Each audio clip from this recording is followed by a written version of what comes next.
Mithila recording studio Bihar Sharif.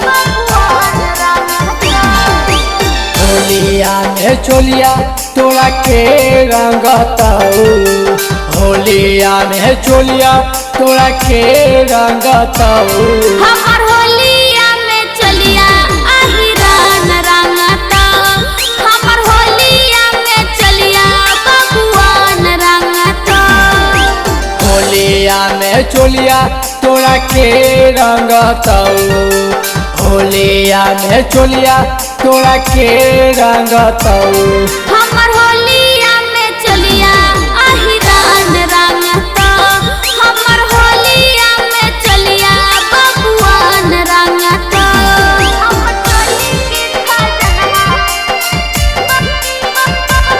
बबुआन रंगताऊ,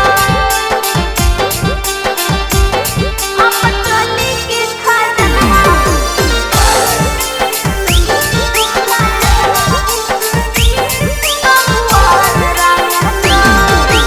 होलिया में लगई छौरी बड़ी तू खेलार गे। हमरा के छोड़ी छौड़ा कर ले जो गाल रे, होलिया में लगई छौरी बड़ी तू खेलार गे। हमरा के छोड़ी छौड़ा काल तू जो गाल रे।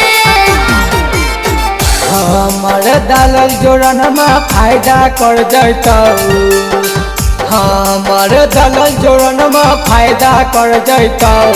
हमर चोली के खजनवा अहिरान रंगताऊ, हमर चोली के खजनवा बबुआन रंगताऊ। हमर चोली के खजनवा बबुआन रंगताऊ,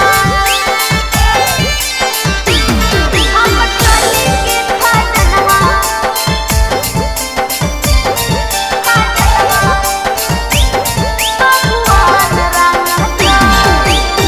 सोनुआ कसावा के करैना निराश गे। होलिया में करन छौड़ा हमरा से बकवास रे, हमरा से बकवास रे। सोनुआ कसावा के करैना निराश गे। होलिया में करन छौड़ा हमरा से बकवास रे। ओकरा से जादे भीतर हमर जैतौ गे, ओकरा से जादे भीतर हमर जैतौ गे। हमर